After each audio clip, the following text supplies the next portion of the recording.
Gamor Joba, as we say in Georgian. Welcome. To celebrate Georgian National Independence Day on May 26, which is tomorrow, we are having this online lecture entitled Georgian Dialects, Genealogy, and Script by three very outstanding professors, Rusudan Asatyani, Marina Ivanashvili, Ether Socelia, direct from Tbilisi, Georgia, where it is only 7:30 in the morning right now.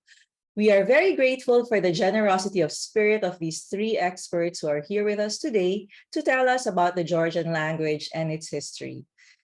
If you have visited the Honorary Consulate Facebook page of Georgia, you would have seen our online exhibition in 3 posts starting on April 14, which was the Mother Language Day for Georgia.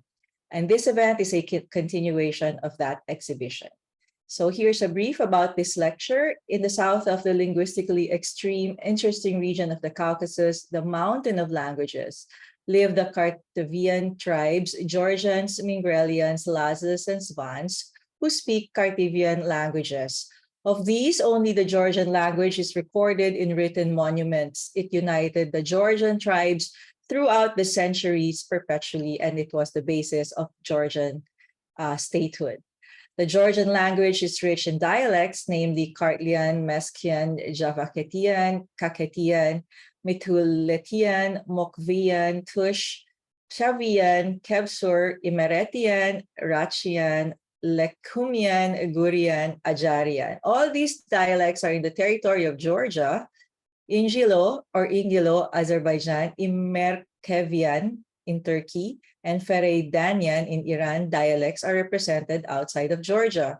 Georgia, as well as other Kartvelian languages, has a specific language system with a well-developed, relatively simple noun morphology, a rather complex verb morphology, and unique syntactic construction showing broadened split ergativity. Thanks to the Georgian script, we can follow the changes in the Georgian language system beginning from the 5th century AD to our time. Nowadays, Georgian is the official state language of Georgia. And about our distinguished speakers for today, we have Professor Marina Ivanishvili. She's a professor at Ivana Javakashvili, Tbilisi State University, Faculty of Humanities, Institute of Theoretical and Applied Linguistics, a senior research fellow in the Commission for Defining the Academic Text of Shota Rustaveli's poem, The Night in the Panther's Skin, which we also have an online exhibit of, and the Thesaurus of the Georgian Language at Georgian National Academy of Sciences. She gives lectures in introductory courses in linguistics, general linguistics, language typology, linguistics universals, linguistic paleontology of culture, typology of Kartvelian languages, history of linguistics, and typology of writing and codification of script. Professor Rusudan Asatyani, meanwhile, is also a professor at the Ivana Javakishvili Tbilisi State University as well in the Institute of Theoretical and Applied Linguistics, and is a senior research fellow at the Georgian National Academy of Sciences. She is co-editor of various linguistic, local, or international publications and a member of the program and organizing committees of international scientific conferences, as well as the linguistic centers or organizations. She gives lectures on introductory courses for linguistics and special courses from the spheres of her linguistic interest. And finally, Professor Ether Socelia also is a professor at the same university, Ivana Javakishvili Tbilisi State University, Institute of Theoretical and Applied Linguistics. She's a senior research fellow at the Georgian National Academy of Sciences as well. Her field of interest includes general linguistics, semantics, historical comparative study of the Kartvelian languages, and language typology. She lectures in general linguistics, theory of semantics, diachronic linguistics, and contemporary linguistic theories and methods. So we have 3 very high-level experts with us today to talk about the Georgian language and script. And so to make this a more meaningful conversation and a better learning experience, we invited a top expert in linguistics from the University of the Philippines, Jose Federico C. Hernandez, or Tuting, who is an associate professor of linguistics and the coordinator of folklore studies program of the College of Social Sciences and Philosophy of the University of the Philippines. His research interests include Philippine diachronic linguistics, folklore, culture history, and the documentation of endangered languages in the Philippines. He is also the convener of the Katig Collective, an initiative that seeks to raise awareness about the current linguistic situation of the Philippines. Outside of work, he is a part-time hermit. Tuting and I have known each other since our childhood, if being in university is considered part of our childhood. And his brother Jack is a very, very good friend of mine. And so Tuting, of course, is also a very good friend of mine. So thank you very much for joining us. The three distinguished professors from Tbilisi, Georgia, and Tuting as well. Thank you very much. So now we will, would you like to say some words of hello before we proceed to the lecture? Biel, I think we need to unmute. Yeah, they can unmute on their end. Thank you.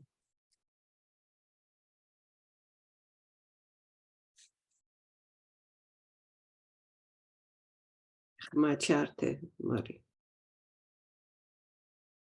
Mute. Έχω, ismi Sma. Okay.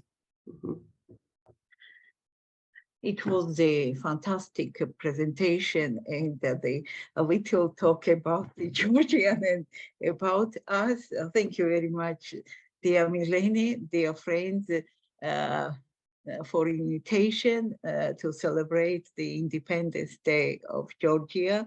The first part of the presentation, Georgian dialects and Kartvelian languages dialect, were presented by me.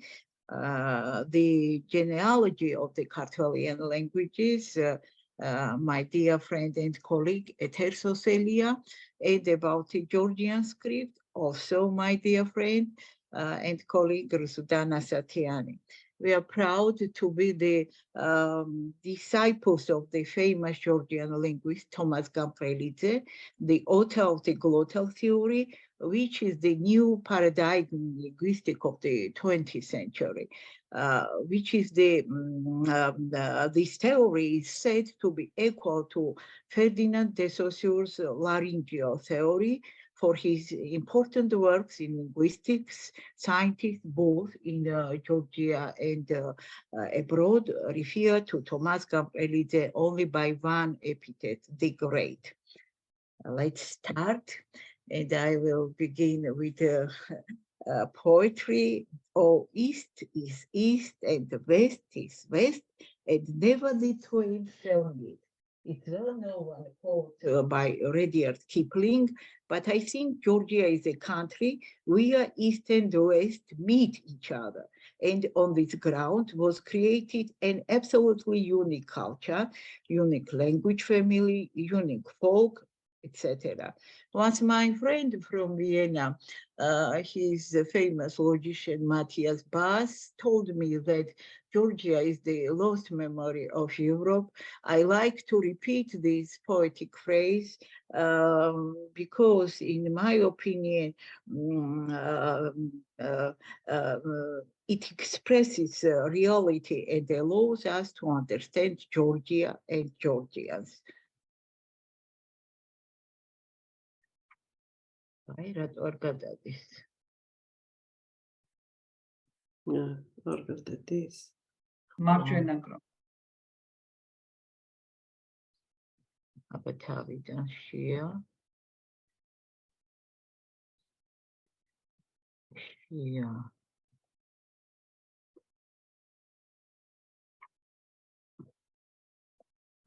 Orgadadis.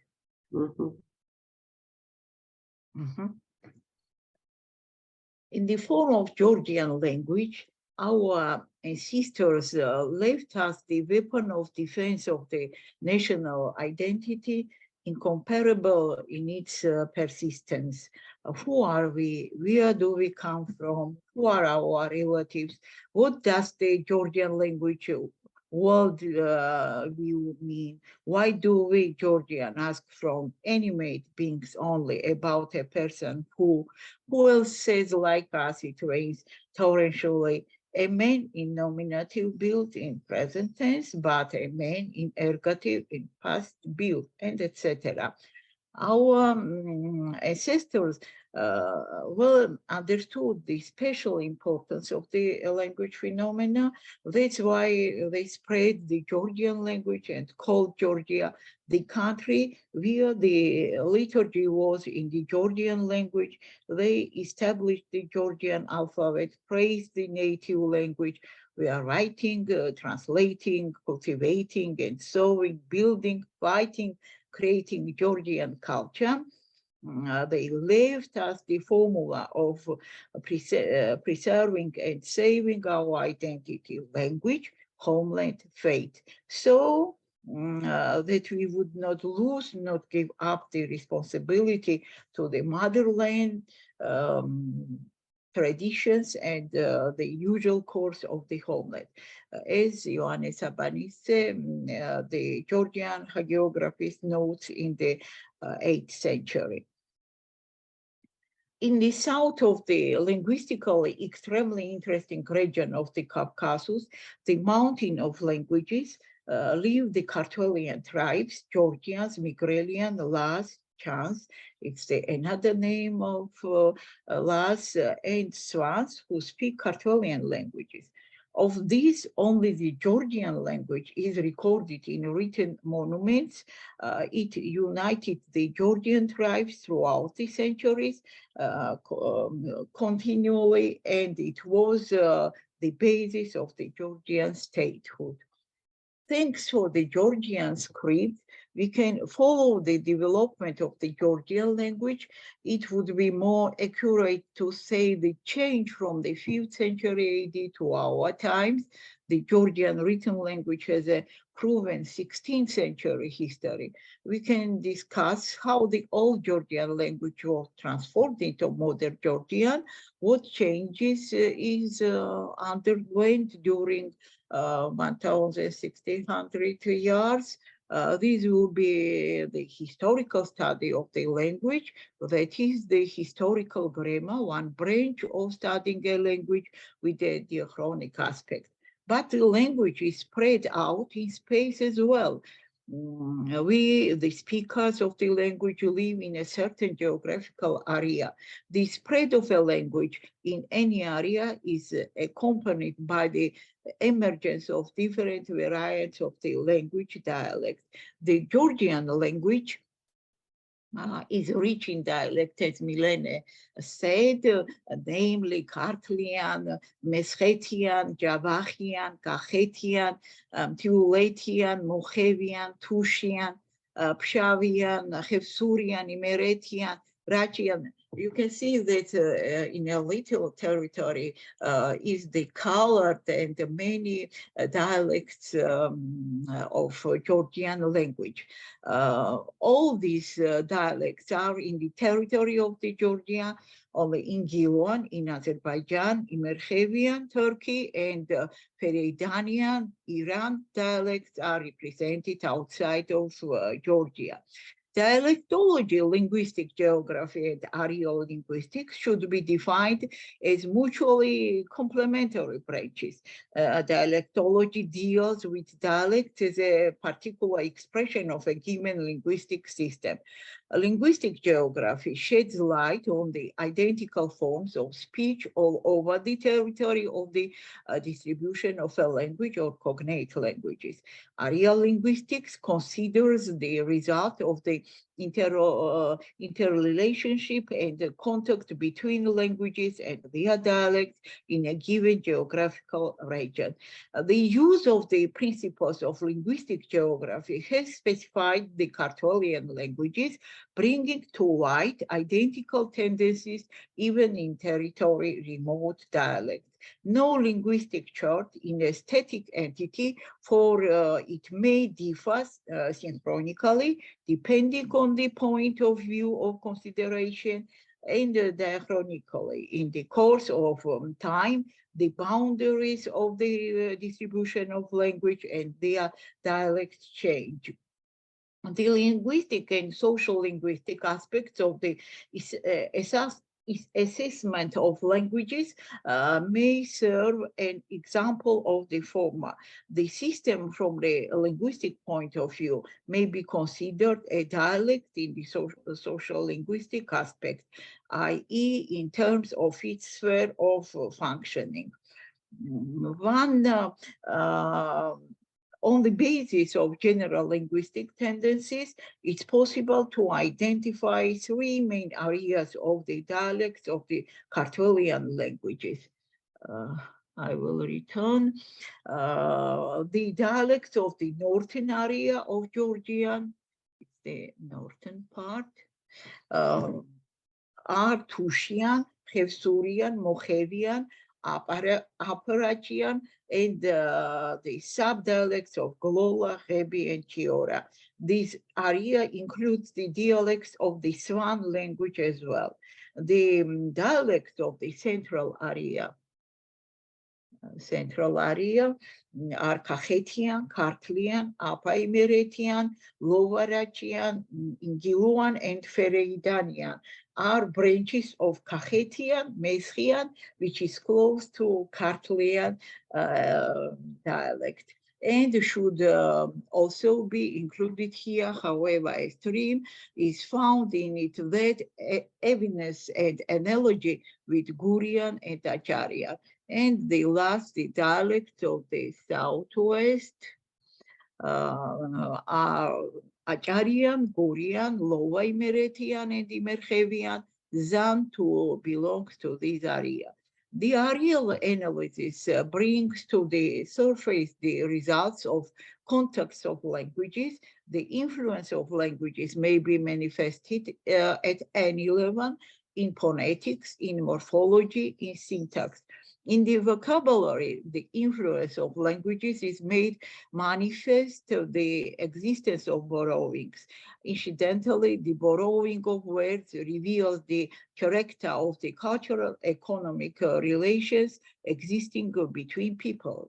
Thus, Christian terminology is borrowed mainly from Greek, the terminology of handicraft from Arabic, and that of animal breeding from Turkish.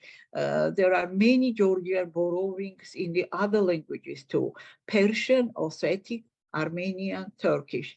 Neighboring languages, dialects, exert considerable influence on each other.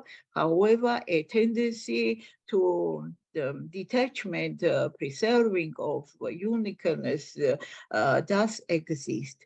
It's often hard to draw the line between a language and dialect, as there is no precise measure of where a language ends and a dialect begins.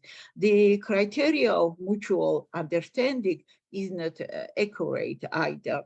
At the modern stage of the development of linguistics, when defining language and dialect, we must distinguish poorly linguistic and socio-linguistic approach. Once more. At the modern stage, a linguistic definition is based on a systematic understanding of language.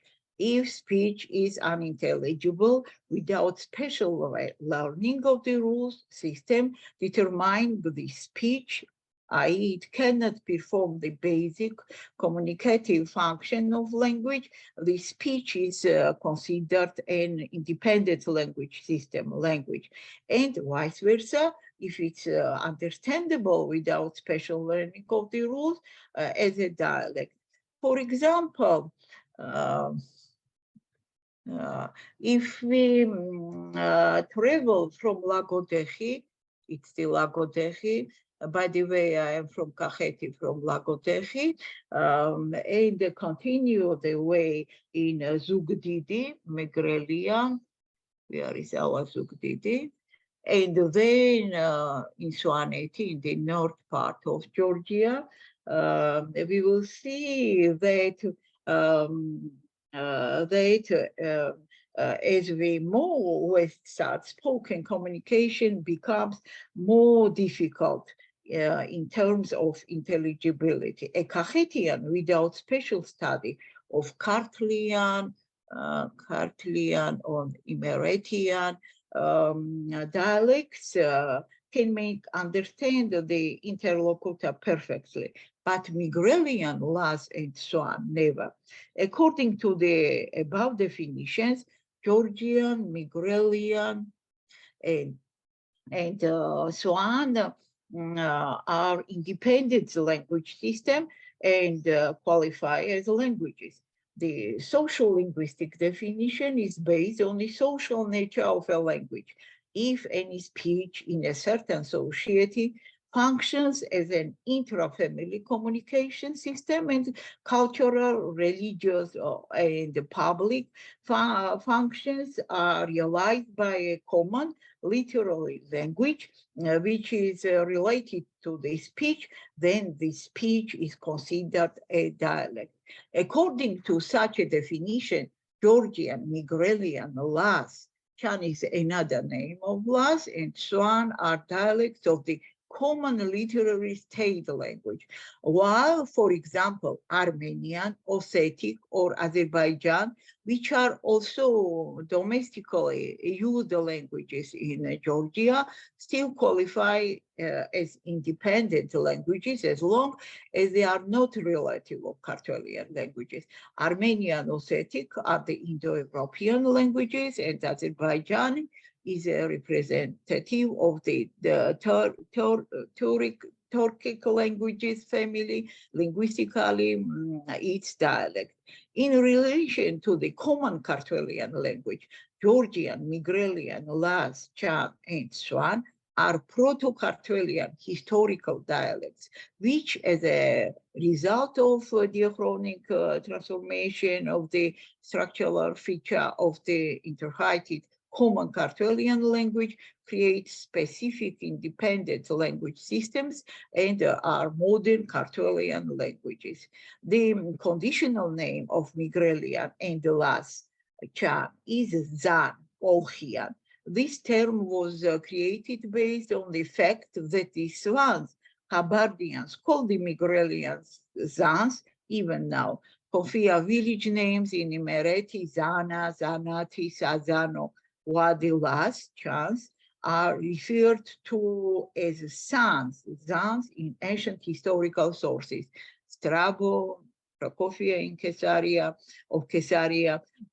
dialects of Migrelian are Senakian and Zugdidian Samurzakanoian, Las, Chan, Hopian, Viturarkabian, Athenian. The Swan language consists of 4 dialects: Balsemo, Balskemo, Lashkian, and Lentechian.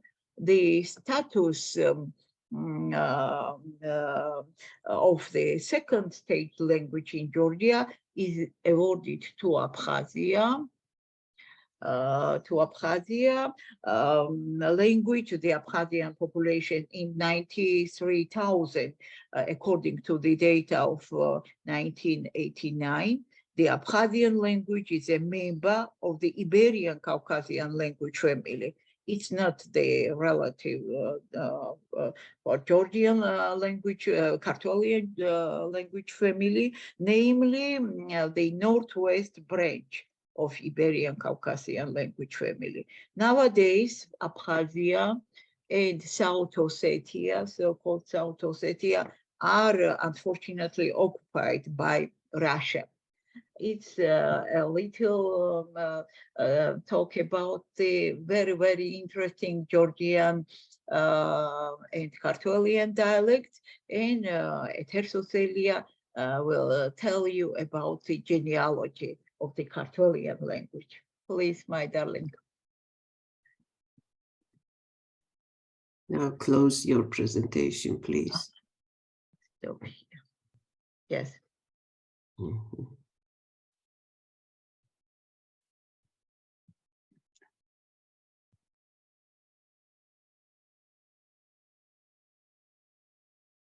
Mm. Do you see my presentation? Yes. Okay. Now, I am glad to meet you all today when these days are the very important for us. We are celebrating the Day of the Independence of Georgia.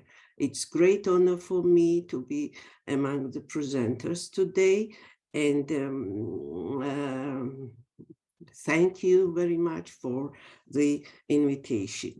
Now I'd like to say a few words about the language family to which Georgian belongs together with Migrelian, Laz, and Swan. The family is called Kartvelian or South Caucasian language family. The four languages, Georgian, Migrelian, Laz, and Swan, are genetically related through descent from a common ancestral language or parental language called Proto-Kartvelian or Common Kartvelian. Georgian is the official language of Georgia. It's spoken by 80–90% of the population. It is the only language in the family having its own script, and so it is the main language for literary and business use, and the liturgies performed in Georgian as well. Now, here on the map, you can see where are the Kartvelian languages distributed. The Swan native language speaking people in Georgia mainly live in Svaneti, which is the most mountainous historical geographic region of Georgia and is located in the northern part of western Georgia. Svaneti is surrounded by from 3,000 to 5,000 meters high Caucasus Mountains, and it is considered as the highest populated region in the Caucasus. The Laz native language speaking people are indigenous population of historic Lazeti. Currently, they live in the territory of Turkey, modern Turkey, as well as in a small amount in Achara, which is the southern region of the Black Sea coast of Georgia. The Megrelian native language speaking people in Georgia mainly live in Samegrelo, historical geographic region of western Georgia. Samegrelo is located in the central part of western Georgia. Its western border follows the coast of the Black Sea. And now, to make the impressions a little bit alive, I'd like to show some photos.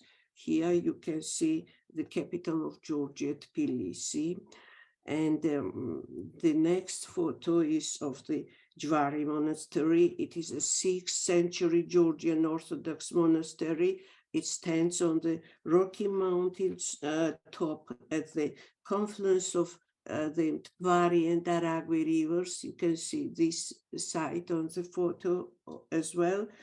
And it's overlooking the town of Mtsketa, the old capital of Georgia. The monastery is an example of harmonious connection with the natural environment characteristic to the medieval Georgian architecture.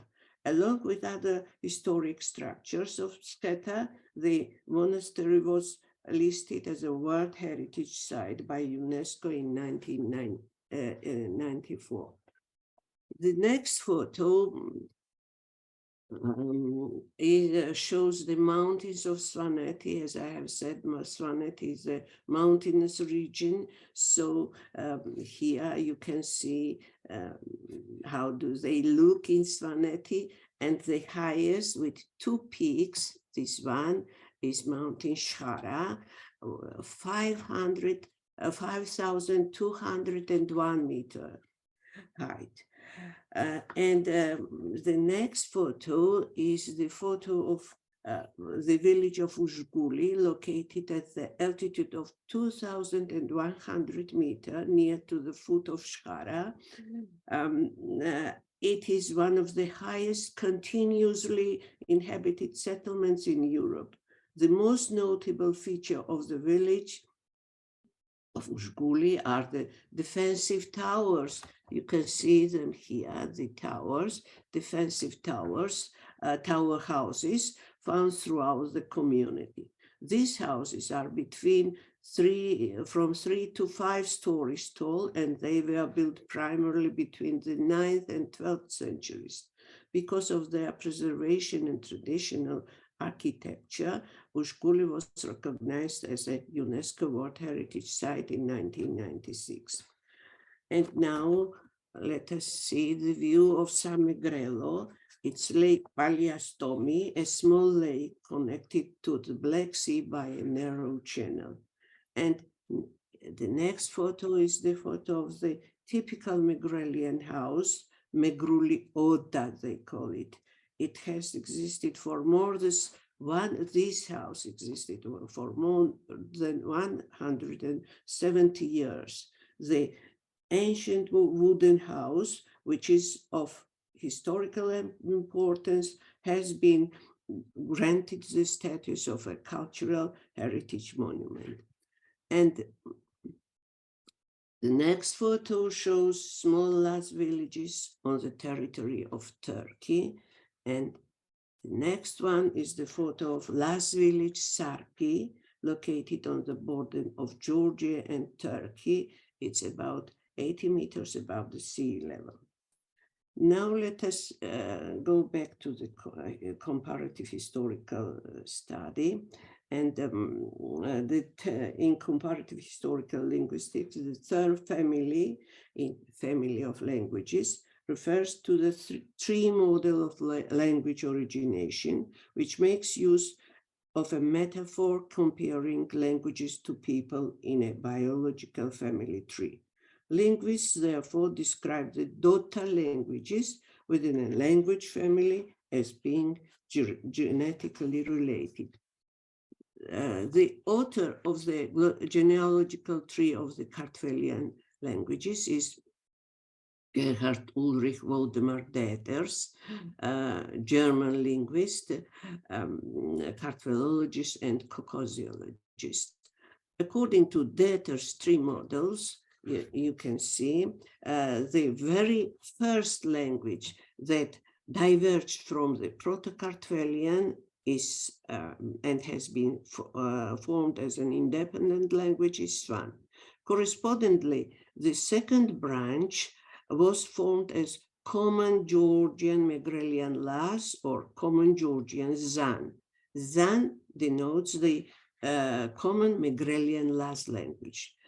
The next language being developed as an independent one in Georgia is Georgian. The Megrelian and Laz languages have been diverged later. Due to the glottochronological method proposed by an American linguist, Maurice Swadesh, in the early 1950s, it became possible to date the proto-language. Glottochronology, which Swadesh proposed, is based on a model of language change that is analogous to the radioactive decay process. So the glottochronological dating method is similar to the so-called radiocarbon dating method widely used in archaeology.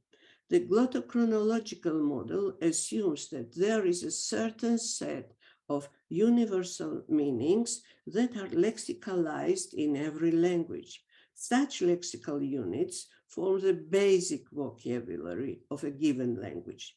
Over time, the changes are made in the basic dictionary. The dictionary gets worn, and some words are replaced by new ones.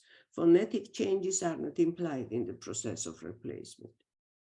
It is assumed as well that that these kind of changes take place at a certain constant rate.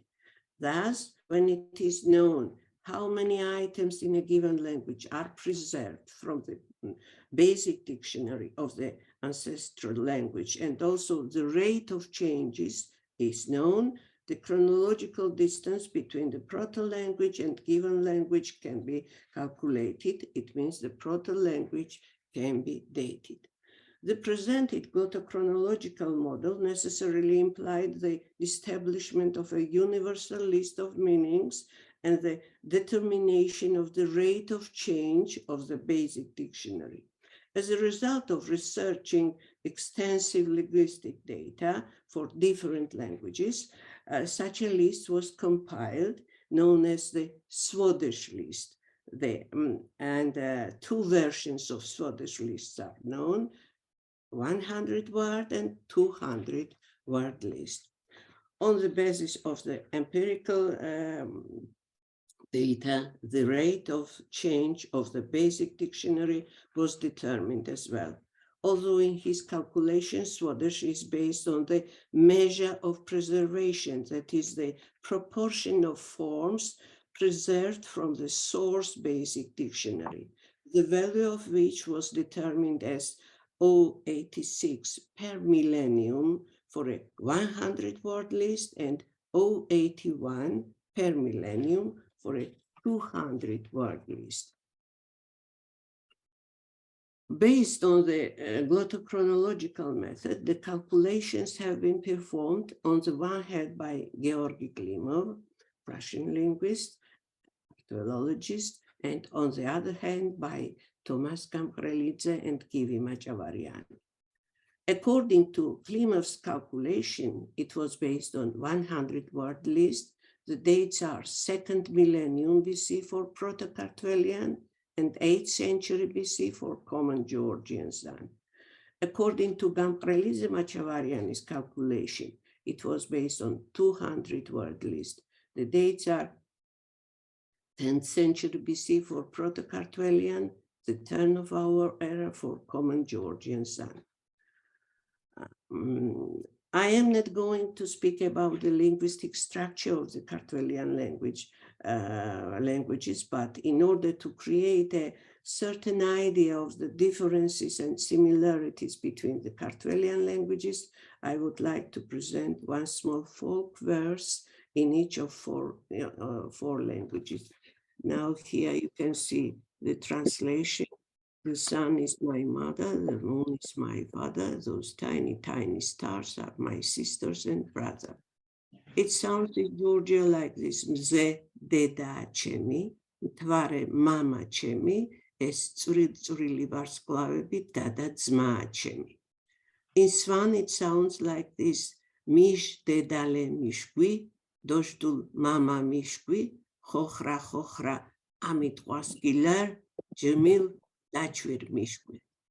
In Nebrelian, it sounds like this: Bjadi darechkimi, tuta mumachkimi, chvicha chvicha muritzchepi, dado jimachkimi. In Las, it sounds like this: Mjua nanachkimi, tuta babachkimi, jipem jipem muritzchepe, dado jimachkimi. Now you can see, even from this little verse, that Migrelian and Las are more close to each other. They both are relatively close to Georgian, and Swan is a little bit more different. And now I'd like to pay your attention to the kinship terms Jimil and Dachvir in Swan.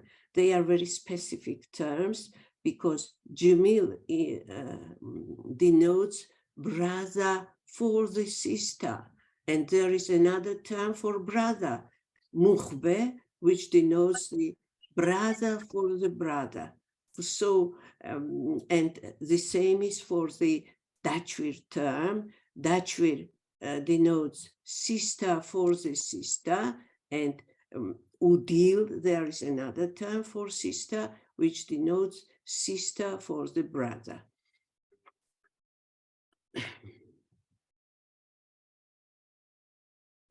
And now let us answer the question: what is the analog of genetic test in comparative historical linguistics? The analog, the linguistic equivalent of the genetic test is the law of regular phonemic correspondences. And it says that this law says that two or more languages are genetically related only and only if there are regular phonetic correspondences between the phonemes of the given language.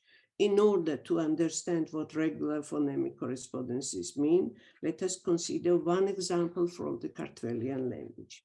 As we can see, Georgian A corresponds to O in Megrelian Las, to A in Svan. And here are some examples: Asi, Oshi, Ashir, 100, it means Chra, Choro, Chara, 9, Tatsi, Ochi, Jesh, men. And here in Svan, it has a little bit different meaning. It means husband as well. Asuli, Osuri, Hasush, it means daughter, young woman, but in Megrelian Las, it has the meaning of woman and wife as well. Papari, Popori, Papal, it means the mane of the horse, and Katami, Kotomi, Kotume in Las, Katal, it means hen. So,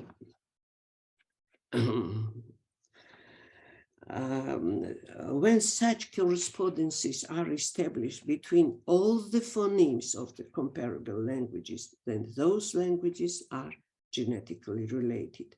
On the basis of regular phonemic correspondences, reconstructions are made in the Proto-Kartvelian. And I'd like to say, what does the regularity of these correspondences mean? And regularity means that they have a regular, these correspondences have a regular character, that is, they are confirmed on a fairly extensive linguistic data. So regular phonemic correspondences have been revealed between the Kartvelian languages, and the whole phonological system, lexical units, as well as main morphological and syntactic constructions have been reconstructed at the common Kartvelian language level. Regular phonemic correspondences and reconstructed lexical units are usually collected in etymological dictionaries. Author of the first etymological dictionary of the Kartvelian languages is Georgy Klimov, a Russian linguist and leading specialist of the Caucasian languages. His interest focused primarily on the Kartvelian linguistics. Georgy Klimov's dictionary is etymological study of the Kartvelian languages. It contains about 500 more entries and incorporates analysis of existing material. Here you can see the covers of the Klimov's dictionary. At first, it was published in Russian in 1964, and in 1998, it was published in English. Late in 1990, the etymological dictionary of the Kartvelian languages was published for the first time in Georgian, the authors of which are Zurab Sarcheladze, a Georgian philologist, and Heinz Feinrich, German linguist, Kartvelologist, Caucasiologist. It contains 1,400 entries. And here you can see the covers of here is the Georgian, the second edition of Hans Fenrich and Zurab Sarcheladze's dictionary. In 1997, the dictionary was published in German, and in 2007, Heinz Fenrich published the dictionary in German, Kartvelische Etymologisches Wörterbuch. The dictionary is significantly enlarged, for example, more than 1,000 new etymologies, and it is a revised successor of Zurab Sarcheladze and Heinz Fenrich's earlier dictionary. The dictionary contains a wealth of new lexical entries, corrections of earlier attempts, and new reconstructions. Now, I'd like to present my colleague, Rusudana Satyani, who will go on with Georgian language structure and Georgian script. Thank you very much. Thank you, Ted.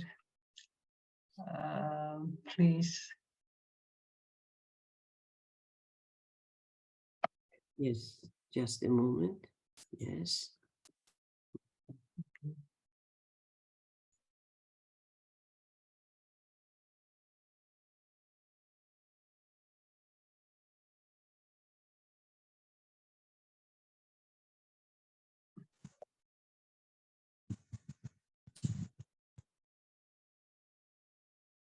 Okay.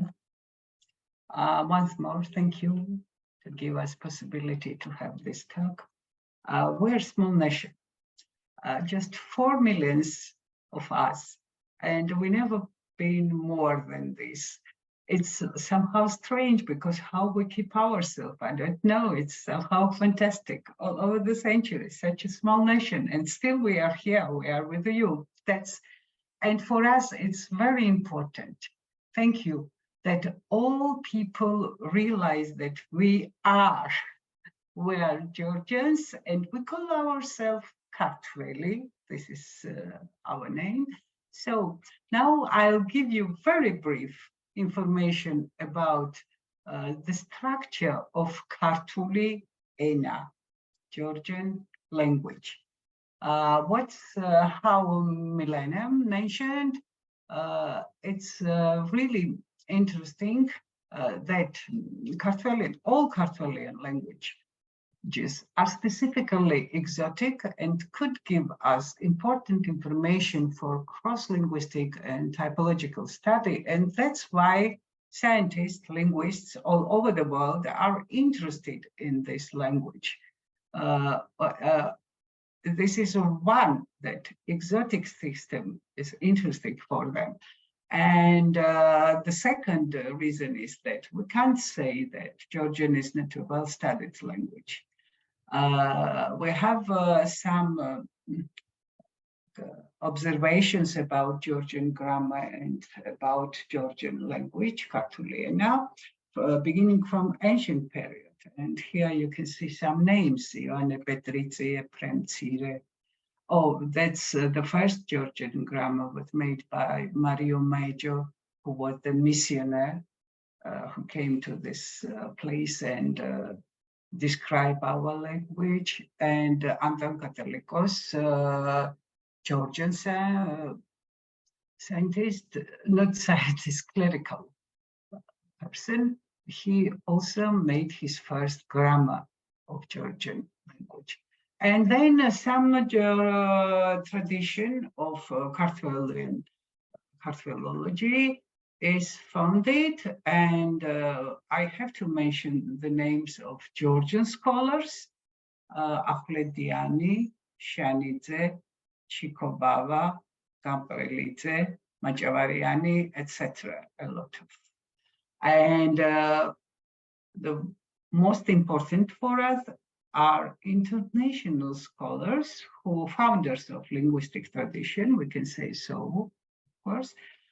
There's about him, Eteri told you, his role to define the development of Kartvelian languages, and his tree still is working. His genealogic tree is still working. Dimezil, Vogt, Schuhart, Utierk, Klimov, Feinrich, and so on. So it's quite well studied, but still there are a lot of issues. Of course, you know, any language is like a big wheel where you can always find something new and something interesting. But when we speak about Kartveliana, we must how to say, distinguish 4 or 5 stages of its development. Early Old Georgian, beginning from 5th century until 8. Classical Old Georgian, centuries you can see in the slide, I don't repeat. Middle, Classical Modern, and newest Modern Georgian, 12th century up to present days. Thus, as Marina told you, and Milena also mentioned in his very exhaustive 3 words, thank you. And Georgian offers us the unique opportunity to study the history of 1,600 years of structural linguistic changes. And this is also very, very good feature. That's why archaeology is interesting for scientists or people all over the world. So we have to mention, okay, I'll show you 5 stages, but we can say that Georgian language has been stable over the centuries and mirrors the system of the Proto-Kartvelian reconstructed language. And what's really interesting, this is also an interesting phenomenon, that it doesn't change really as much as usually happens. For example, you know, Old Greek is absolutely different from modern Greek, and a lot of such examples can give. But Old Georgian is quite understandable even in our schools. Schoolboys and schoolgirls could read the oldest literary text about Saint Shushanik, and they had no problem. A big problem, of course. They need some vocabulary, some very general information, and then they understand this text like. So this is also interesting. It's the language doesn't change a lot. And now about the structure, I give you very brief description, of course. Could not speak about the whole Georgian grammar, but what's specific in the structure of Kartveli Ena. As Milena mentioned, Georgian as well as Kartvelian languages has a specific language system with a well-developed, relatively simply noun morphology and a rather complex verb structure. Noun verb form incorporate affixes, mostly suffixes, and or circumfixes, showing various derivational semantics. Abstract nouns, belonging, assignment, profession, origin, etc. We have also quite rich inflection system, 7 cases. And these cases are structuralized as 4 types of declension, 4 different types of paradigms of declension. We have 2 numbers, singular and plural, 14 postpositions, and a lot of particles, which are very unique, and you can generalize their function or meaning. Each particle has its own discourse function, first of all. Okay, string of morphemes is quite long. Look at this. So root, then some derivational affixes which change core semantic of the word, then number, marker, case, and particles. So one example, look, sazo, gado, ebrio, bistuisat. Quite a long word, but it shows polysyntactically, we can say so, for satiety as well. I don't go in details. Okay, what about verb morphemic structure? It's more complicated, but don't worry. Everything is very clear, very ruled, and very systematic. So now we have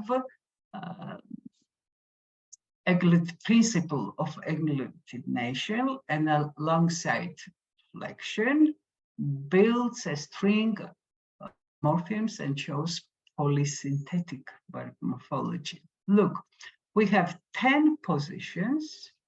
Each position shows each category, and the root is on the 4th position. The string is quite regular, and it's like a rule. You couldn't change this order. Okay, we have 3 slots for prefixes and 6 slots for suffixes, and a lot of various grammatical categories are represented by these prefixes or suffixes. Direction and orientation of action, first position, person and number, positions 2, 9, and 10, number. Location, version. Version is really very specific Georgian category, which shows belonging of the result of the action or orientation of the action. It's oriented to the subject itself, so-called reflexive, or to anyone else, to somebody. We call it objective version. And tense aspect mood, which is a fusion type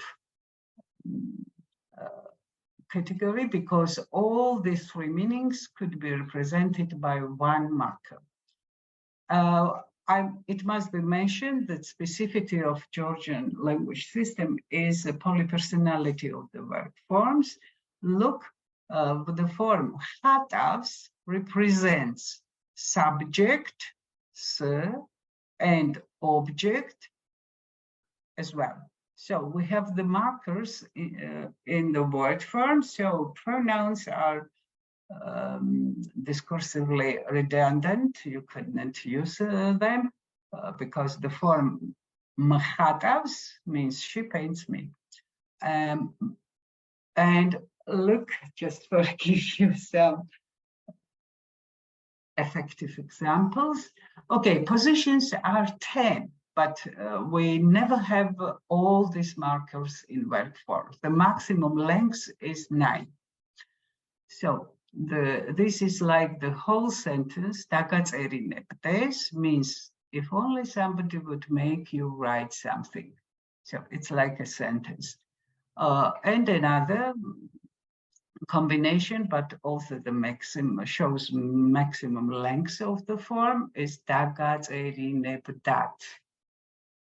Look here, we have no subjective marker, but we have plural marker instead. So what about this structure, syntactic structure of Kartvelian languages?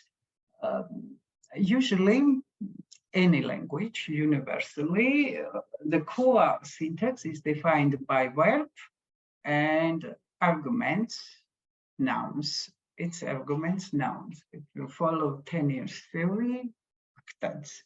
So in Georgian, we have bilateral relations. So verb has its own triggering markers, argument case markers, and verb agreement paradigms define various types of alignment, and usually the most widespread models of verb alignment structures are given in these 3 pictures. First is so-called nominative languages, where one argument structure, despite the subject is active or passive, is united with bivalentic constructions subject. So the main category which define this type of structures are subject object, and absolutely mirroring system like you mirror is so-called ergative languages, ergative absolutive, where vice versa, active two-valentic structure, verb with two arguments, subject is represented in specific ergative case, and all other nouns in nominative absolutive case. Semantically both these systems are functionally oriented, how these nouns, arguments are function in situation which is united by action, by verb, by predicate. But the most semantically oriented system is when purely just active nouns have their own case form, ergative, and all passive nouns have their own form, nominative, and those type of languages called active and inactive. Of course, you never find strictly these types in any language. Of course, there are some mixed situations as well, but the Kartvelian languages are really maybe champions from this point of view, because it shows all these types together.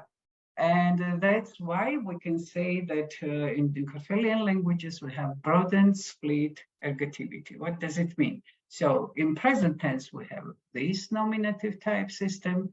In past tense, we have these ergative type systems. And not only transitive active verbs show this ergative construction. Ergative case serves also for some non-transitive verbs. That's why we call it broadened. First, this broadened term was used by Winfried Bauder, who mentioned about this first time. Okay, and these constructions are defined by three restrictions. Verb must be transitive or active atelic. That's why it's broadened. Active atelic verbs also show ergative construction. The second restriction is verb must be in the past, so-called aorist. An argument must be of third person. This is also very interesting because first and second pronouns never have case endings. That's why we can say that ergative case exists only for third persons, either pronoun or noun. The restrictions function differently in Kartvelian languages, let's say not differently, variously. Look, Megrelian is and last so-called Zan unity of Kartvelian languages. Those languages are very specific from the point of view their relation to constraints. They don't like constraints in their grammar, and this we can see in many other cases. But concerning the ergativity, we can say that Megrelian keeps only second restriction, Laz only first, and Georgian and Swan both, either first or the second restriction. What about the third? It functions in every Kartvelian language similarly. So this is very briefly about structure. So complex noun, but relatively to verb, simple. Complex verb structure, but very strict and ruled. And the syntactically broadened split ergativity. And now about phonology. Sound system, phonemic system, is represented in this unifying scheme. We have 5 vowels and 28 consonants, and they make the system of triples for plosives, system of pairs for fricatives, and system of singles for sonorant sounds. What's the specificity of our phonological system? That okay, I'll show a scheme. We have glottalized phonemes, which has also spread in other Caucasian languages. We have two triples of affricates. This is complex sounds, which begin with close, with a stop, and then goes to fricative pronunciation. This is z, z, z, j, j, j. And what about this very specific sound still in Georgian? Among cartologists, there is discussion whether it's plosive or fricative, because it's not an affricate, but it somehow unites all these features together. So is not purely plosive or purely fricative. It shares the phonetic features of these two types of sounds. And we have quite rich clusters. This is harmonic clusters structure here, but I just again give you very effective examples that we have the longest clusters all over the world. That's why these two examples are mentioned in the Guinness World Record book. So this is Ptrna filling and Ptkna filling. Look, B, R, D, R, V, N, 6 consonants. Very peculiar. Now, this is very briefly, as I can give you information about the structure of Kartuli Ena.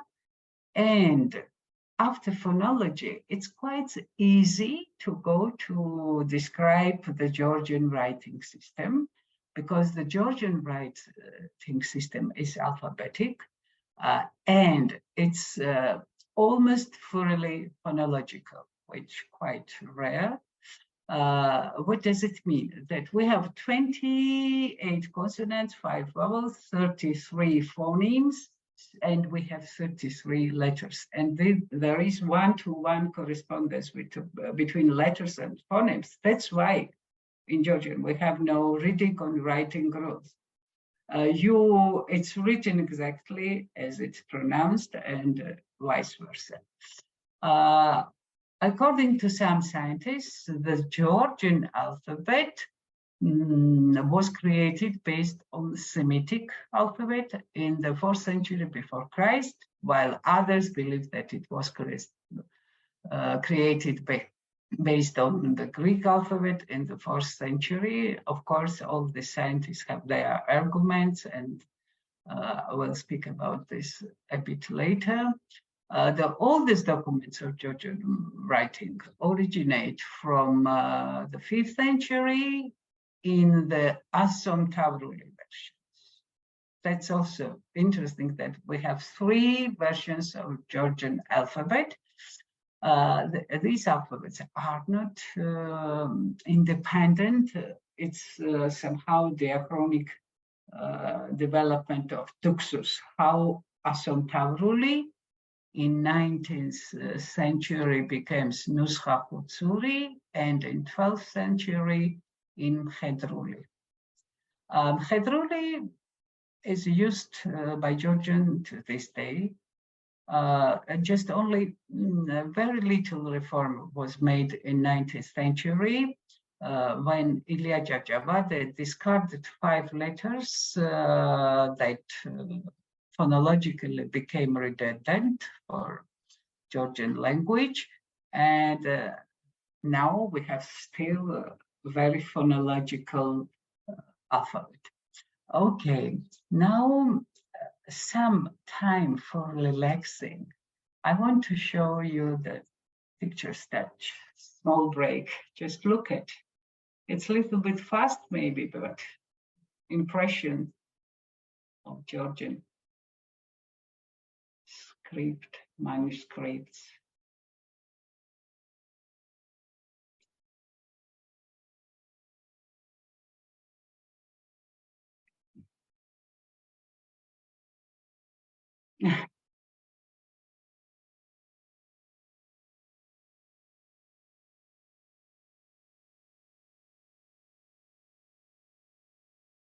Okay, and now I'll show you some pictures where you can see some arguments for all of those theses which I said just a few minutes before.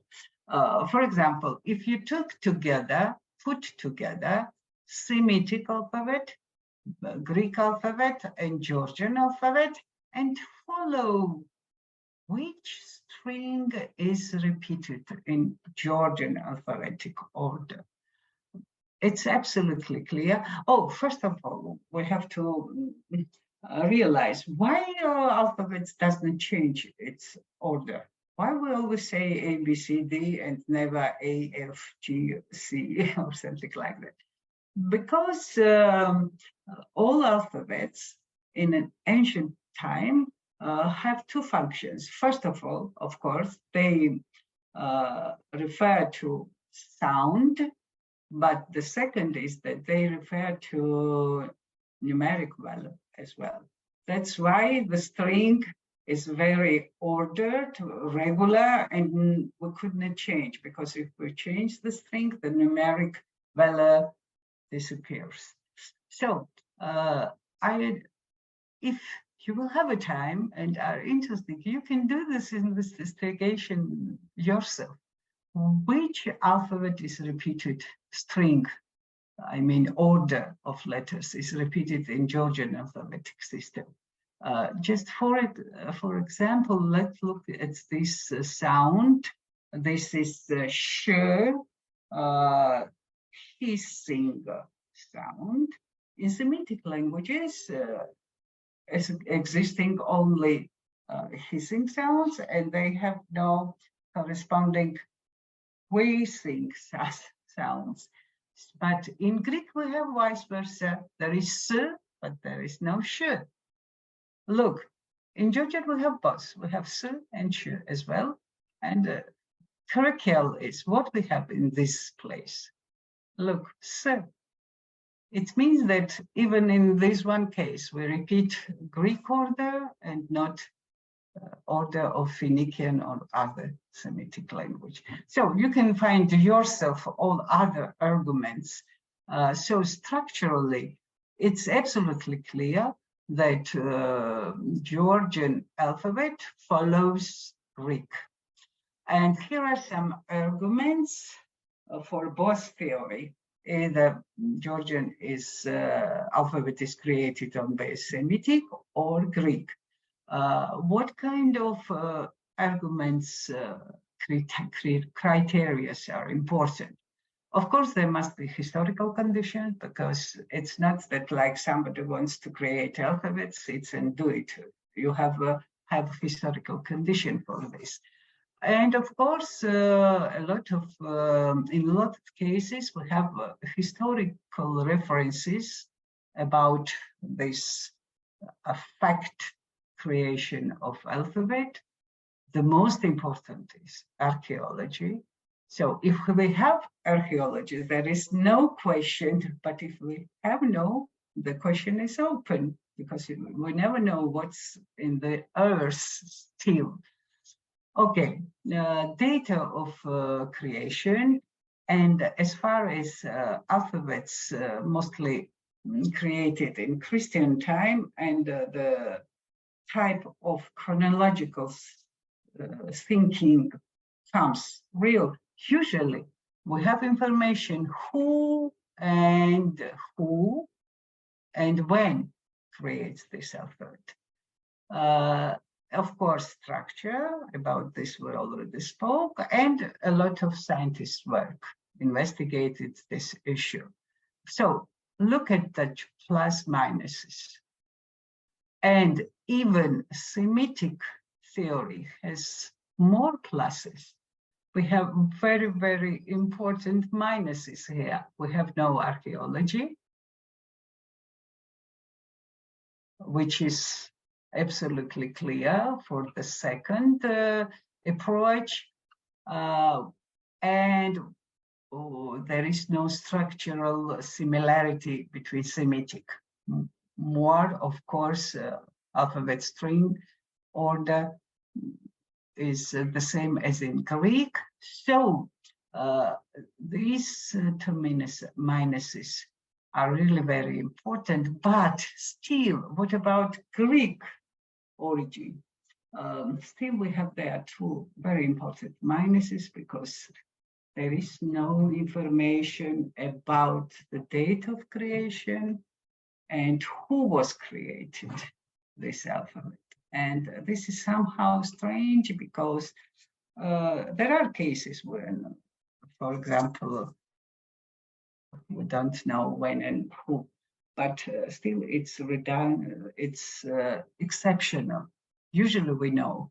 And you can see the name of scientists who follow either first or the second approach, defining the origin of Karthalian languages. And this is nice picture, which shows you that really these three alphabets are not different.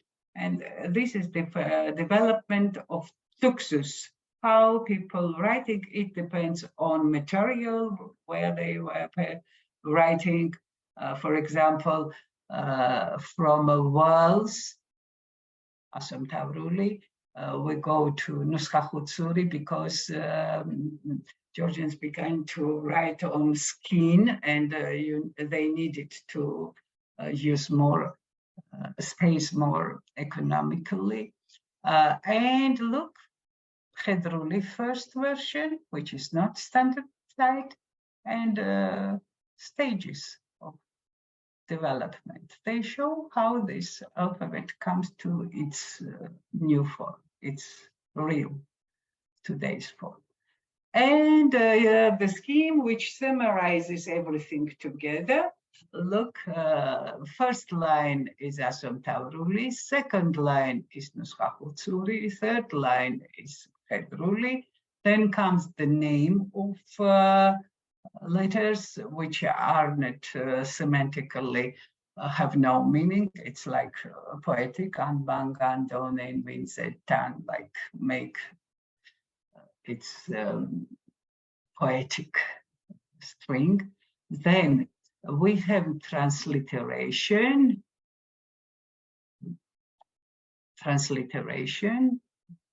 according to IPA, and transcription, how they are pronounced, and numeric value. That's everything together. And I'm very proud that, of course, Georgian script, Georgian alphabet is also cultural heritage of humanity. And now, to finish our talk, here is the list where oldest manuscripts are kept, not only in Georgia. You can find examples of Georgian manuscripts in all over the world. Here are some links, and also we have in Germany, Austria, USA, Bulgaria, and so on. So, and very little video, just. Have you heard? No? Dismiss. Dismiss. Adam. Excuse me, we need nose, so we need the sound. Yeah. So maybe I forgot to switch share sound. Yeah, yes. So now.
Okay, that's all. Wonderful. Piti Madloba, thank you very much. Uh, Madloba, thank you so very, very much, Professors Satyani, Professor Ivanishvili, and Professor Cecilia. Thank you so much for that lecture. Thank you for your time and your effort. Really, really appreciate it. That Georgian alphabet song in the end, that the song. Okay, we have celebration tomorrow. We need this, how to say, character for our presentation, of course. Fantastic. Thank you so much. Tuting, is there anything that you would like to add or to ask? And if there are any questions from our participants, you can type it in the chat box and then we're going to ask our guests your question. Thank you so much. Hi, good morning again.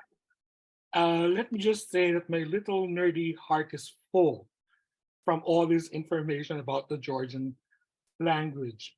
So first of all, allow me to thank the Honorary Consulate of Georgia in Manila, represented of course by our dear friend Mylene Quinto Leasing, for inviting us today in today's lecture. I have to say I am in awe of the work of our colleagues from Georgia, and allow me to say, thank you to our speakers for sharing their wonderful work with us this morning. Despite the time difference, I know it's really quite early in Georgia, and despite that, my little nerdy heart is full. 2022-2032 has been declared by the UN as the International Decade of Indigenous Languages. It's a time to celebrate languages. But the fact that the UN had to declare a decade of languages tells us that we have not been acknowledging the diversity of languages around the world. And it is also, I think, the time to maybe advance and promote language rights and language justice. So I thank our speakers for bringing Georgian languages and dialects to the Philippines. I was really looking forward to this lecture. I am not an expert in Georgian linguistics. As a matter of fact, this is my introduction to Georgian linguistics, and to be introduced by our distinguished panel of experts, the best na grabe. I mean, no. So you see, on regular days, I am just a person with an unhealthy interest in languages. On good days, I might consider myself a Filipinist, and on better days, maybe an Austronesianist.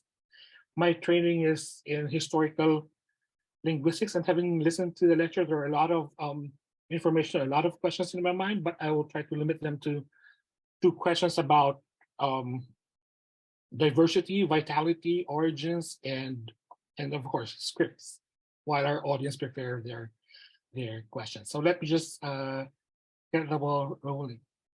I am curious of you see there are a lot of varieties of speech in Georgia, and I'm glad that one of our speakers pointed out that the what do you call this, our measurement the majority we use to determine languages, dialects, or mutual intelligibility is not really enough in determining the the varieties of speech.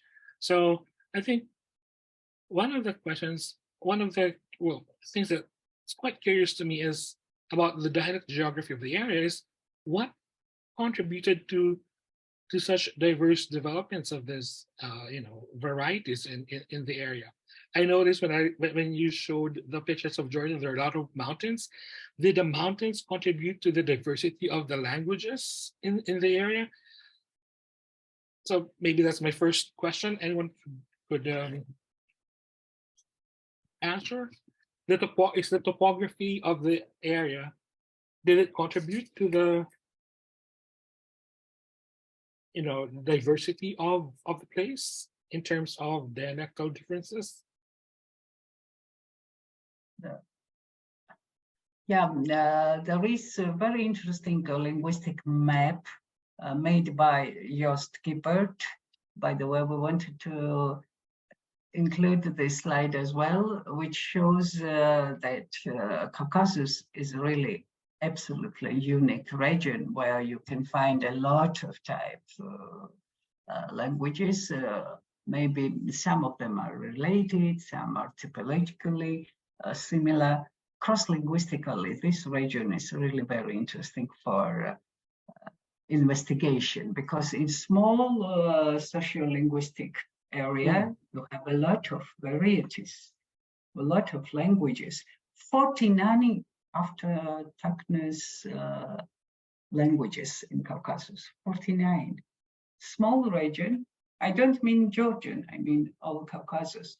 And of course, there are some not really big population abroad of Georgians, but still there are some population in Europe or in America, in West or East countries, but the populations are so small that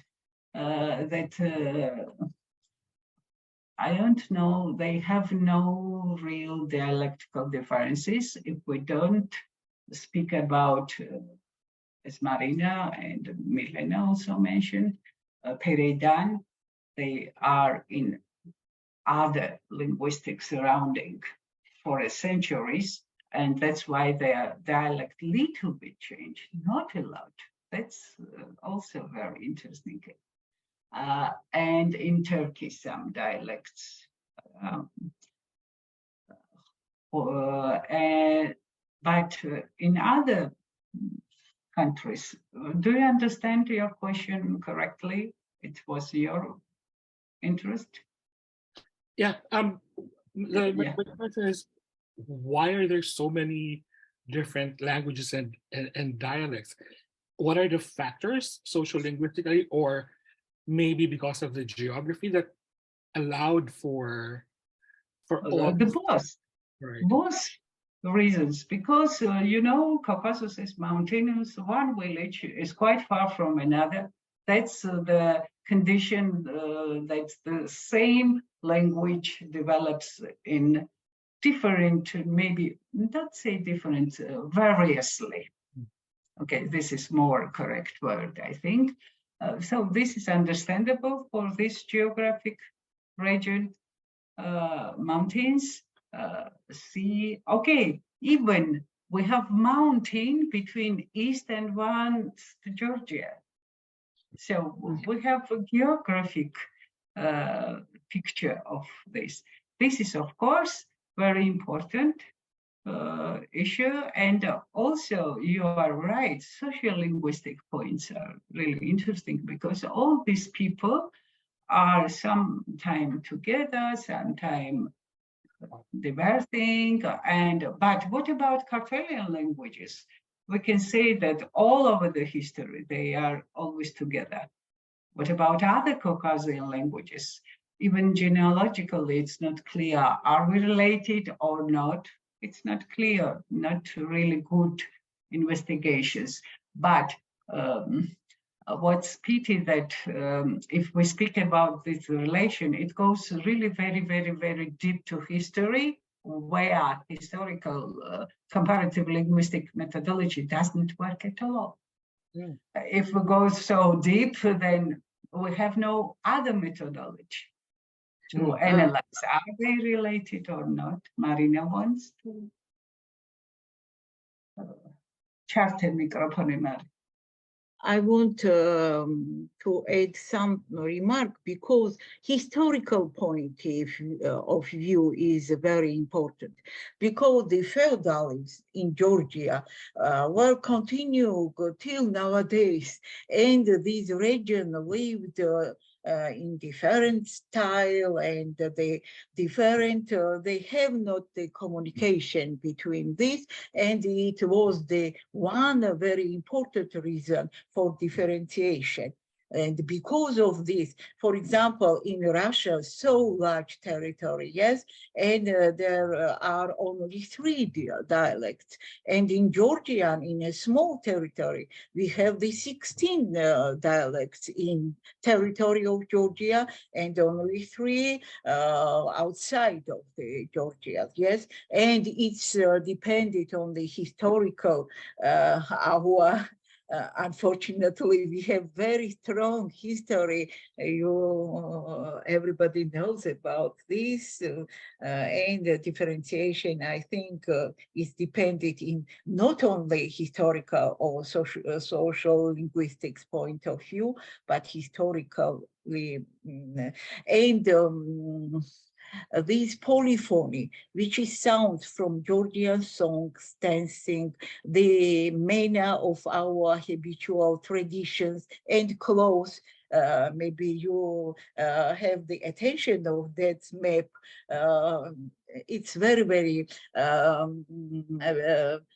different from each other, but they have the one symphony, one polyphony, which are not only in folk and in our poetry, I think.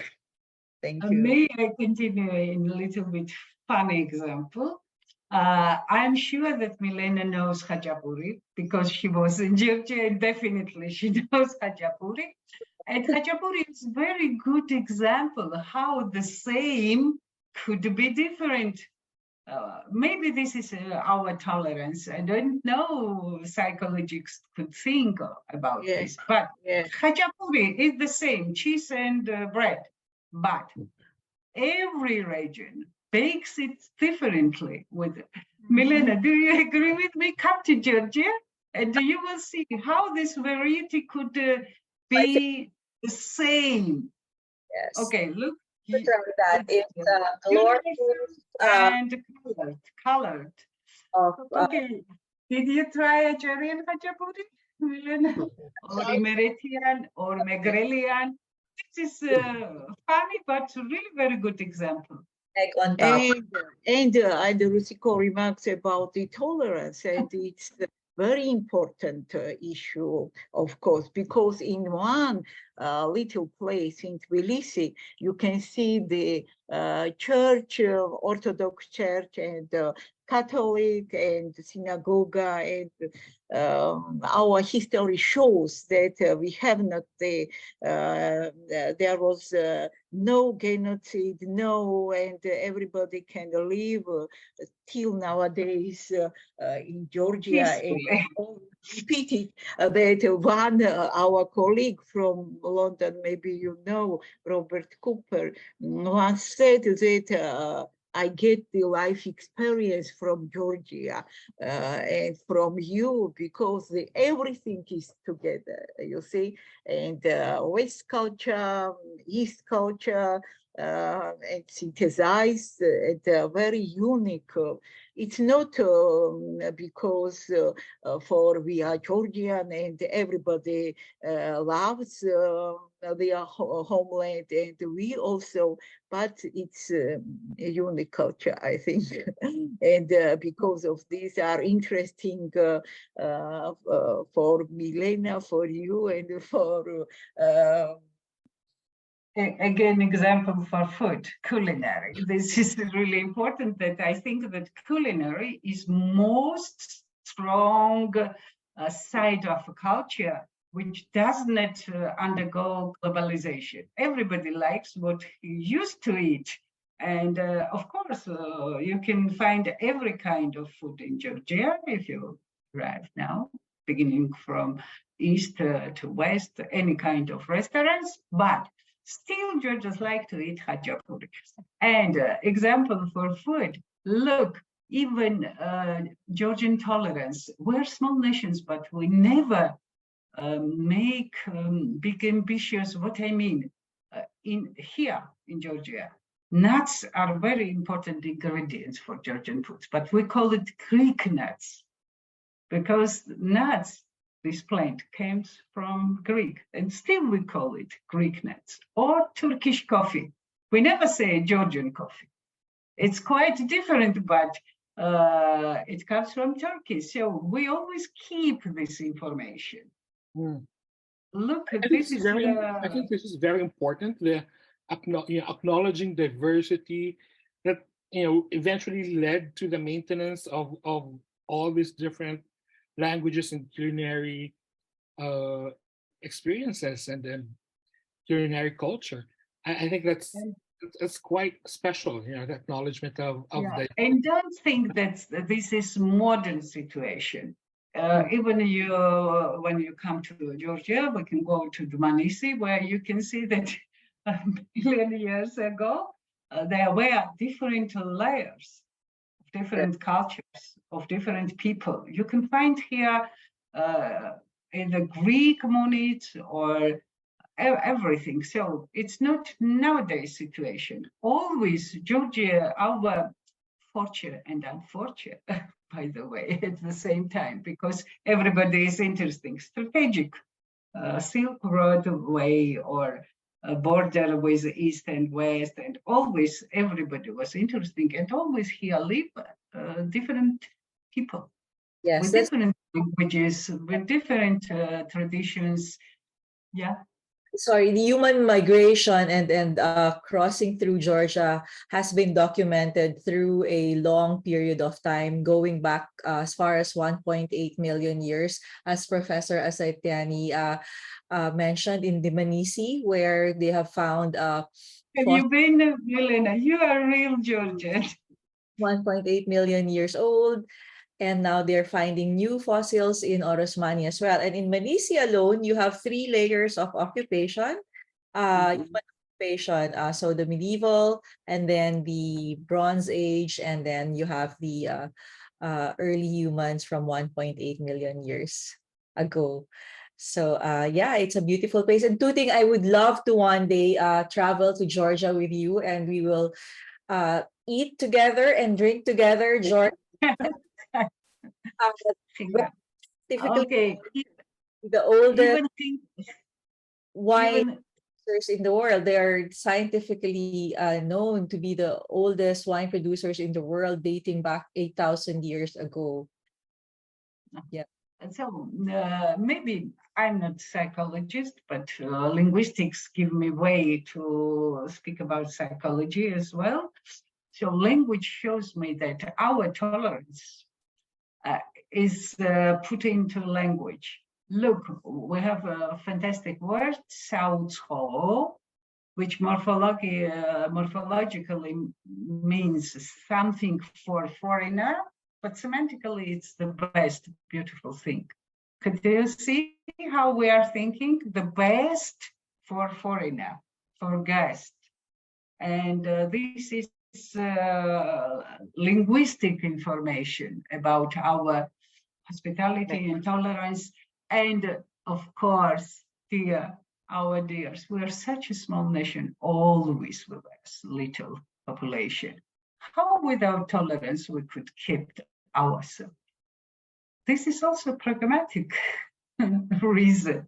This tolerance, but during this, we never forget about our origin, our script, our past, and the past is somehow in front of us. Okay, a lot of things. Georgians have a very strong sense of identity, Tuting. So before we go to your next question, Tuting, we have a question from Rohan von Taduran. Is the Georgian scripts how do you say this, abecedary tradition parallel to other alphabets, or are there other orders used, like how index scripts have a different traditional order?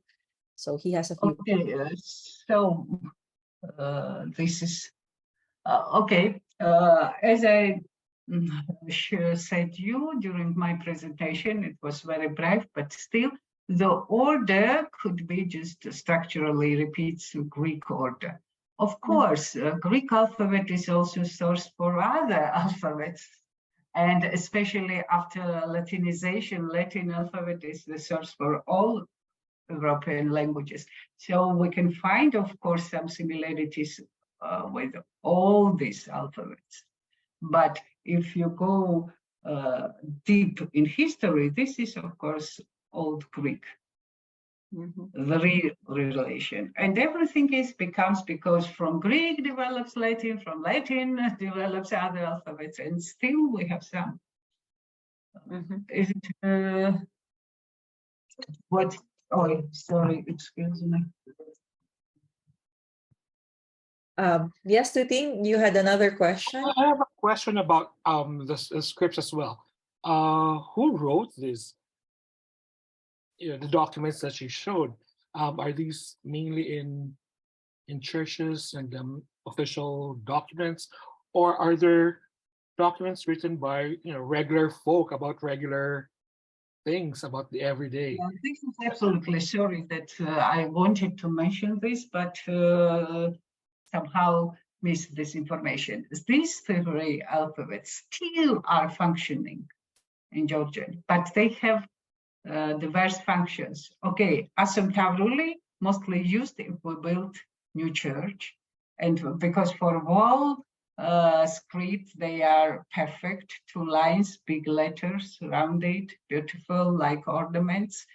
For manuscripts or handwriting, still in our church uses Nusha Kutsuri, but public uses Hedruli, of course. And this was always functions, and Hedruli appears in 11th century, where Georgian state became strong and education distributed among the big population. By the way, Hedruli means Mhedari is a riding person. And Georgian, we were always small, so all Georgian potentially is soldier.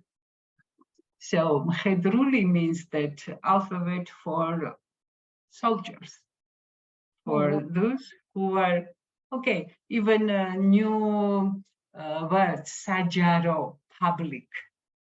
It's also made from the root Jari, army. So Sajaro is public, nothing else. And that's why, because even women or men in Georgia all were soldiers when enemies came to our country. That's public, and army is somehow united in our cognitive. Fascinating. So Rohan has a very interesting question. He has many questions, but I don't know if we've had the time to answer everything. But one of his questions says, how does the country handle the preservation of other Kartvelian and non-Kartvelian languages in the area in education, media, and governance? Okay. Who wants to answer? Marina. Okay, I can say that again, our tolerance, still Megrelians speak Megrelian and not Georgian. They know Georgian as well, but speak Megrelian, it's free. It's not only like they speak it in a family, because they have some newspapers, they can publish their own folk literature. So education in school mostly is in Georgian, but they have a very basic grammar and Arabic information about their own language. And what's the argument that all these languages are kept is that still they are alive as a territory. Before this Kartvelian languages existed approximately, Swadeshi say the one or another list, 3,000 years before Christ, yeah? They diverged. And all these nations are in one state, always they are Georgians. Yes, and they are feeling But as still they keep this language, so it's quite natural. We need no special rules or special, how to say, means or some tools for keep it. It's kept. Yes, The main function of state is, I think, don't pressure either in one or another state. Keep free. And nothing happens. Usually languages or speeches disappear when there is pushing either in one or in another the right direction. It's my own opinion, but I think that still. yeah. May I say a few words? Yes, these Kartvelian languages are kept still now, but now when there is the tendency of coming people from villages to the town, we cannot say that it is well preserved now, those languages. They are so-called domestic language, home languages. And when people go from the villages to the town, the amount of the native language speakers as Swan or about Las, I cannot say exactly, but about Swan and Megrelian, the number of the native language speakers maybe goes down, is less and less. So I cannot say that they are now endangered languages, but the danger is in future, I think. So we must somehow support the existence of this language, and as my colleagues remember, we have done our expeditions in Svaneti, and so we have seen that there are less young people speaking Swan language. So this danger of course exists. Yeah, yes, this is the common of globalization. It happens everywhere, but what I have to say that Eteri is right.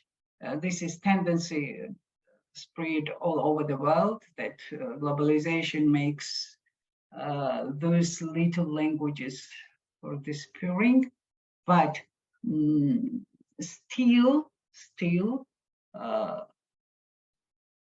I was really surprised when I was in Turkey, and there are Georgians who live centuries already there, regions which are in Turkey now, how they are impressed when they hear that we are Georgians. They really feel so their identity, even in the young population. Maybe they don't speak so well Georgian or Las or Megrelian, but their relation to the Georgian is very sensitive. And do you remember, Marinette, they began to cry. Even young students, girls, boys, they have this identity. The same in Ferraden. Yes, they keep. Yeah, I have not been, fortunately, in Ferraden, but as you told. Yes. Yeah. So, remember Khachapuri? We still all like Khachapur, but it's different. Yes. My son bakes khachapuri in New York. He lives Oh, there. seems So there's khachapuri is absolutely sorry. different, but it's still khachapuri. Yes, So Yeah. there's a deep connection between the language and the being Georgian. That even if you're living outside of the area, you still you have that language loyalty, what we call in social linguistics language loyalty. Um, so is it safe to say that there are no endangered languages in Georgia at the moment? Or there are no endangered particularly language at the moment? that deep. Maybe one Caucasian language, Urum, it's Caucasian language, which is kept just only in Georgia, in very small village. It's absolutely needs to help And because in Udi, Urum, so Udian language is very Udian. interesting. Very Urum small. is also very interesting. These are Greeks who speak Turkish, live in Georgia, and they still kept their language. So somehow it happens that in Georgia they keep more easily than in their own place of living. Which part of Georgia? Usually. Where in Uh, Georgia they found one of the professors? Where is this group found in Georgia? Urum, Yes. Urum, these are Greek people, which kept Greek Orthodox Church tradition, but being under Turkish pressure, they lost their language and speak dialect of Turkish. So, and it's absolutely fantastic situation to study self-identification. According to religious, they remember that they are Greek, but they use just few ecclesiastic words from Greece. They have not such a good memories about Turkish, but still speaking Turkish language, but have a Georgian traditions because live here almost more than 1 century. Thank you. Yes, ma'am. Professor. South of the Georgia, and unfortunately, they study Russian. And after Soviet Union disappeared, they will begin Georgian language, and now they speak in English, and all the bouquet of languages are in the for the communication in Urum. And because of this situation, I think in red books, we must keep not only plants or animals, but the language at first, because everything is saved in the language system. We are people and we impressing ourselves by the languages, and it's not a poetic phrase. I think it's a reality, and everybody must thinking about this, because not only Swanuri or Megruli languages, but in Georgian is very small nationality, and we must keep this language for the as phoneme is consist with allophones, yes, and I think the language and allo languages made the culture of the world, and we must be carefully for this direction. Thank you very much, Professor Ivanishvili. Professor Soselia, any final words before we end the session? We have come to the end of our event today. So if you have any parting words, please. So we are very thankful for our meeting. It was a good experience for us. It was a pleasure to say some words about our native language, the languages that are close to Georgian, that are the languages that are the sisters of the Georgian.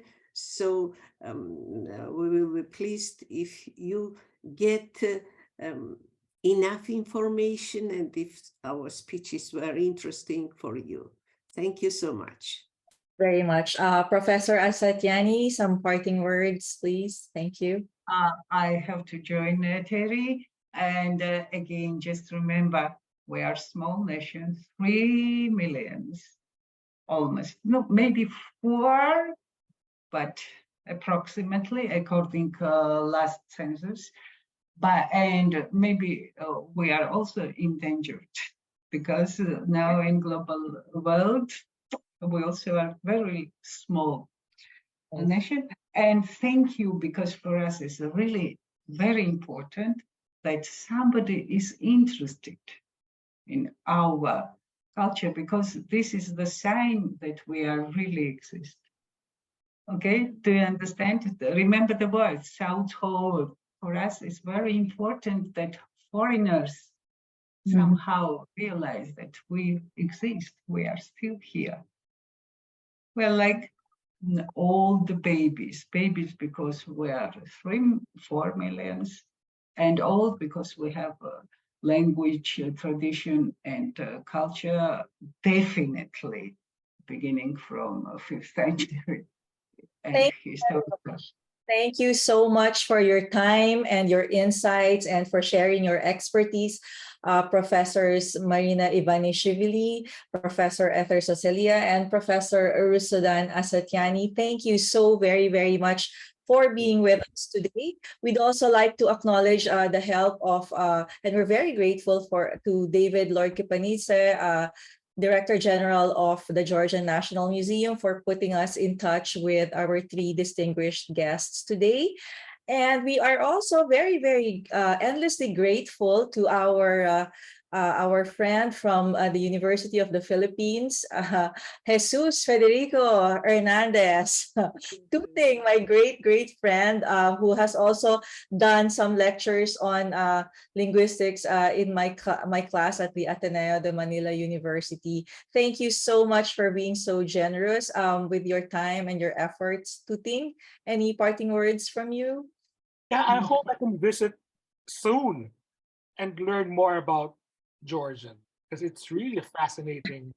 This was the main, how to say, reason of our talk, to be interested in this fantastic way. Welcome in Georgia. Welcome. Bye. Zalia and Didi Madloba, dear professors, I hope to see you in person in Georgia. And Tuting, hopefully with you too. Everyone who has participated in this event, thank you so much for joining us in this, our first online conversation about Georgian culture. And we started with Georgian language. For those of you who would like to see more of the Georgian manuscripts and Georgian scripts, we have, if you go to our Facebook page, the Honorary Consulate of Georgia in Manila, it's the one that has the picture of our consulate on its cover photo. If you scroll down, you will see 3 posts on our online exhibit of Georgian manuscripts. So thank you so much once again. Happy Independence Day to Georgia. And thank you so much for joining us on the eve of Independence Day to our 3 dearest professors today. Tuting, thank you so much. See you again. Didi Madloba. Thank you.